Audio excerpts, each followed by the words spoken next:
I denied mortgages for 31 years. Here's why you would have been denied. You found the house. You made the offer. The seller said yes. You told your family. You started picking out furniture in your head. And then, 8 days before closing, your lender called and said no. I know exactly how that happened, because for 31 years, I was the person who made that call.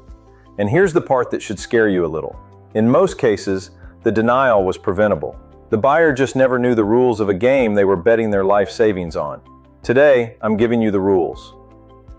In this lesson, we're pulling back the curtain on the underwriting process. I'll walk you through the 5 most common reasons for mortgage denials and, more importantly, how to make sure none of them happen to you. My name's not important, my desk was. For 31 years, I worked as a certified mortgage underwriter. FHA loans, VA loans, USDA, conventional. I reviewed thousands of files. If you applied for a mortgage, people like me were the last stop. The loan officer smiles at you. The underwriter judges your file. And I'll tell you a secret right up front. The biggest one of this whole video. We wanted to say yes. Every file I opened, I was looking for a way to approve it. Banks don't make money saying no. But there were 5 things that forced my hand over and over again, and almost nobody ever warned the buyer about them. Let's count them down. Number 5 is the one everyone worries about. Number 1 is the one nobody sees coming. Reason number 5, the credit score isn't what you think. Everyone thinks the credit score is the whole ball game. Here's the truth from behind the desk. I approved people with 640 scores, and I denied people with 720 scores, regularly. Why? Because I didn't just look at the number, I read the report underneath it. The score is the cover of the book. I read the chapters. A 640 with a clean, boring story, bills paid on time, old accounts, no drama, that's an easy yes. A 720 propped up by brand new credit cards with a collection account hiding on page 2 and a dispute that was never resolved? That file made me nervous. Nervous underwriters ask questions. Questions become conditions. Conditions become delays, and sometimes denials. Pull your actual credit reports, not just the score, months before you apply. You're allowed to see them for free every year. Read them like an underwriter would. Look for collections you forgot, disputes still open, accounts you don't recognize. Clean up the story, not just the number. Reason number 4, the disappearing paycheck. Here's a denial that broke my heart more than once. A buyer gets approved based on their job. Then, somewhere between the approval and the closing, they change jobs. Sometimes for more money. Doesn't matter. Here's why. Your approval isn't really about your paycheck. It's about how predictable your paycheck is. 2 years of steady history at one employer is a beautiful, boring, predictable story. A brand new job, even a better one, resets the story. And if you move from salary to commission, or from employee to self-employed, in underwriting terms, you just became a different person.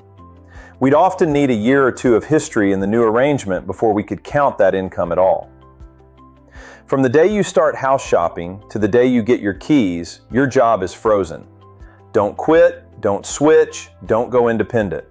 If a change is truly unavoidable, call your loan officer before you accept anything, not after. Reason number 3, the mystery money. This is the one that surprises everybody. You'd think showing up with extra money in your bank account would make us happy. It's the opposite. When I reviewed your bank statements, and yes, we read every line, any large deposit that wasn't your paycheck lit up like a flare. $4,000 appears in your checking account 3 weeks before you apply? I can't just admire it. I have to ask, where did this come from? Because if it's a loan from your cousin, that's a debt you now owe. A debt that changes your numbers and isn't on your application. Money we can't trace is money we can't count. And money we can't count can sink the file. Same goes for cash. A shoebox of 20s deposited last month may as well be invisible. Underwriting runs on paper and cash has no paper. Season your money. Let your down payment sit quietly in your account for at least 2 or 3 months before you apply. If family is gifting you money, tell your loan officer first. There's a simple gift letter that makes it official. Deposit it the way they tell you to. Paper trail is everything. Reason number 2, The number that actually decides. Forget the credit score for a second.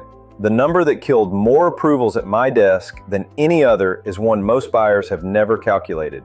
Your debt-to-income ratio. DTI. Plain English, out of every dollar you earn in a month, how many cents are already promised to somebody else? Let's make it real. Say you bring in $6,000 a month before taxes.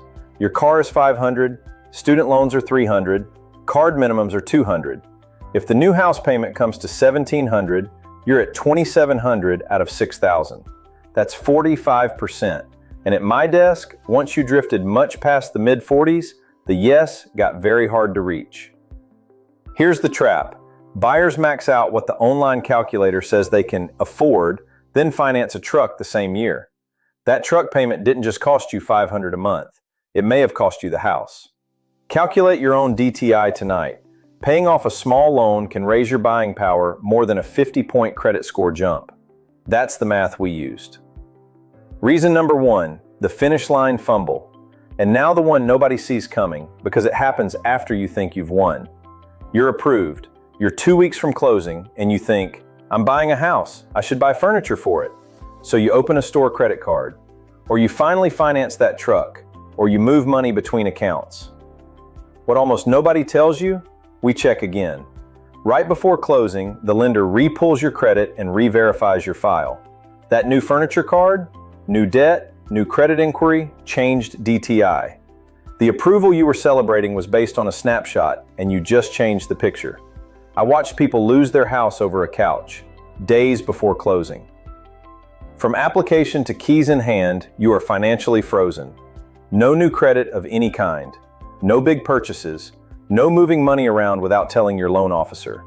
Boring wins. Live like a monk for 60 days and you'll have 30 years in the house. So let's flip the way you see this whole process.